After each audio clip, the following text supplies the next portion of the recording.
So ఇప్పుడు మళ్ళీ again మనం ఫస్ట్ ఫ్లోర్ రూఫ్ స్లాబ్ గురించి కాస్ట్ ఎక్స్పెండిచర్ ఎలా అవుతుంది ఏంటి అనేది ఫస్ట్ ఫ్లోర్లో తెలుసుకుందాం.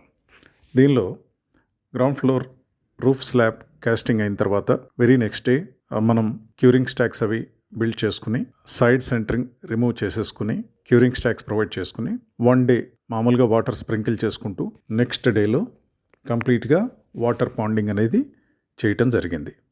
అలా చేసిన తర్వాత we have allowed slab for curing about 15 days. But the curing progress అనేది ఆల్రెడీ జరుగుతూ ఉంది. ఇన్ ద మీన్ వైల్ మనం ఏం చేసామంటే కాలమ్స్ మార్కింగ్ చేసుకుని స్టార్టర్స్ వర్క్ అనేది చేసుకోవటం జరిగింది. సో ఈ క్యూరింగ్ స్టాక్స్ మరియు కాలం మార్కింగ్ ఈ వర్క్ అంతా చేసుకోవటానికి అప్రాక్సిమేట్లీ మనం ఒక 10,000 రూపీస్ వరకు ఎక్స్పెండిచర్ చేయటం జరిగింది.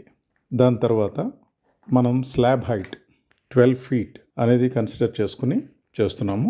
అంటే roof top to roof top level 12 feet కింద కన్సిడర్ చేసుకుని ఆ ప్రకారం మనం కాలమ్స్ రైజ్ చేసుకోవడం జరిగింది.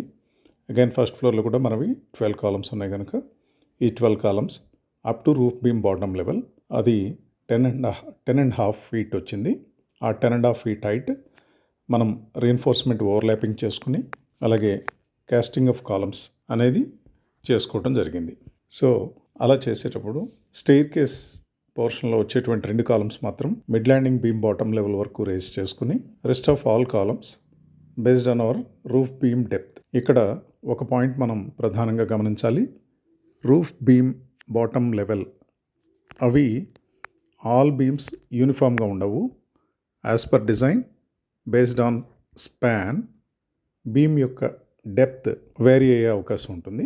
సో దానికి తగినట్లుగా ఏ డైరెక్షన్లో డెప్త్ ఆఫ్ బీమ్ ఎక్కువ వస్తుందో చూసుకుని ఆ ఎక్కువ డెప్త్ వచ్చే బీమ్ డెప్త్ ప్రకారంగా మన యొక్క కాలం హైట్ని క్యాష్ చేసుకోవటం అనే వర్క్ మనం చేసుకోవాల్సి ఉంటుంది.